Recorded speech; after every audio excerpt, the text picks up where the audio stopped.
So, do we have a treat in store for me today?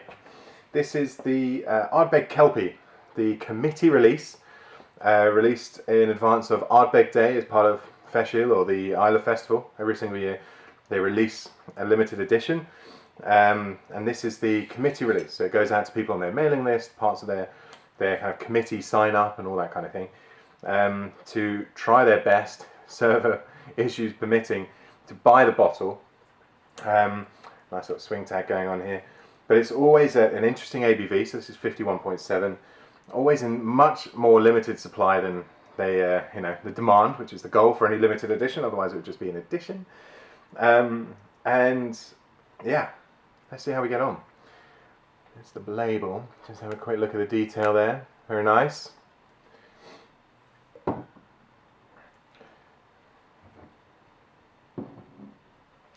So, being that it is 51.7, we're going to try it neat, and then we're going to add a little bit of water and just see what happens.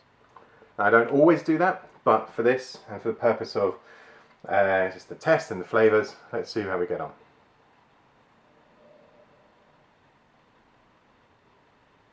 That's very nice. Very, very nice. Seaweed notes, as you'd expect, because they've kind of talked about that throughout their marketing, but the reality is it is there. Seaweed notes, a very strange leathery character and note to it as well. Very, very salty. Ooh. Good peat level, but not overly kind of in your face, punching the, in the nuts Ardbeg peat about it.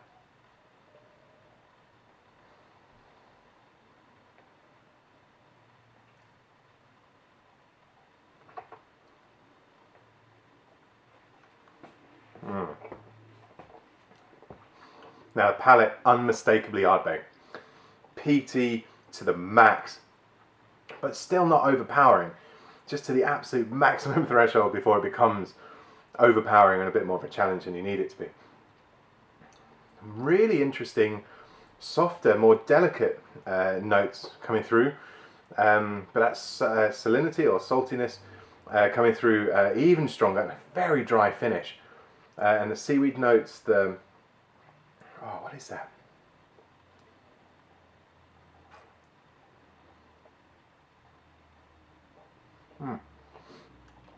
And the oak influence there,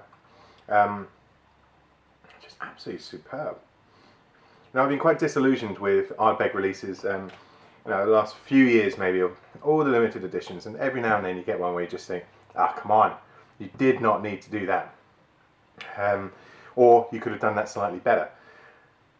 And that's normally because the marketing builds it up to here, and then it only comes in there. So it's only about 5% off, just being brilliant anyway.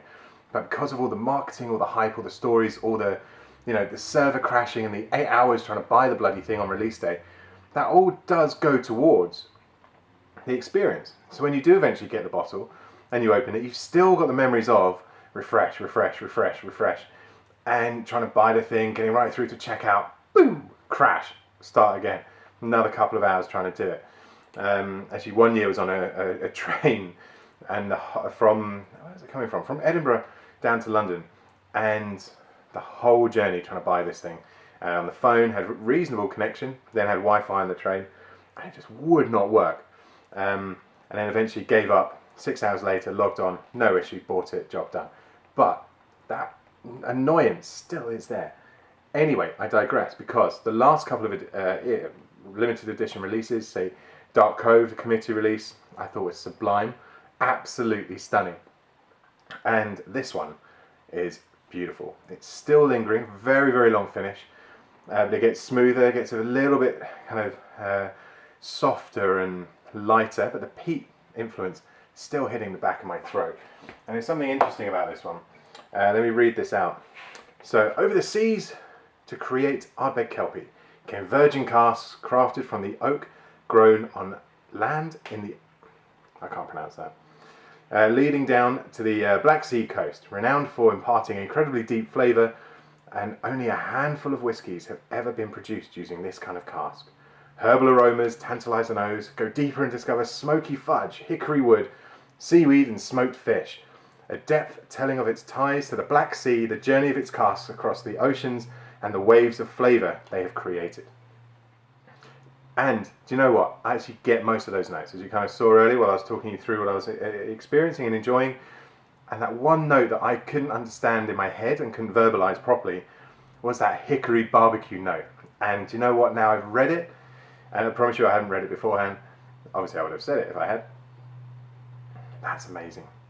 Like, to get a whiskey so peated, so smoky, so brilliant, so balanced, so salty, so just everything, and then add some smoky ribs into that. Why the hell not?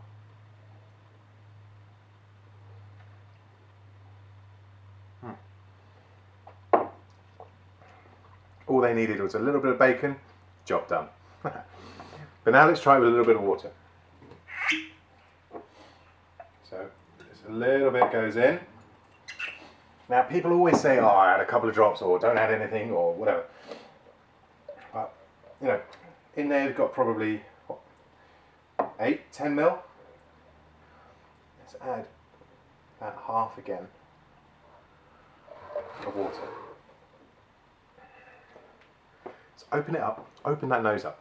The water's a good thing, and you won't be able to see on this video, but when you add the water, all the kind of ribbons of flavour from non-chill filtered whiskies, like all of the Ardbegs, open up all those flavour enzymes, all those sugars, all of the things that are traditionally suppressed, and when you get bottled or have in place, when you add a little bit of water, they all burst into life again. So it's worth trying. Do you know what? That barbecue smoky salty note just gets even stronger with water. You're releasing it, you're getting much more oak influence. Oh, that's good. Heavy level of char. There's still some fruits going on.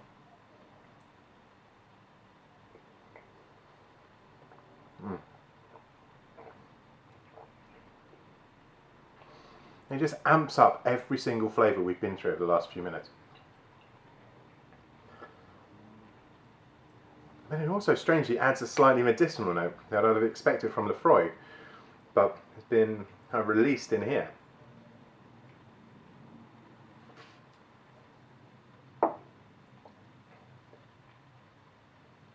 That's a fantastic whiskey. Credit to Dr. Bill Lumsden for creating it, and all of his Ardbeg and Glenmorangie creations. They're always bloody good, aren't they? Yeah, can't wait to be there for the Islay Festival and try it on the banks of Ardbeg and Islay, and just kind of looking out into the sea, along with whatever weird and wonderful festivities they have planned.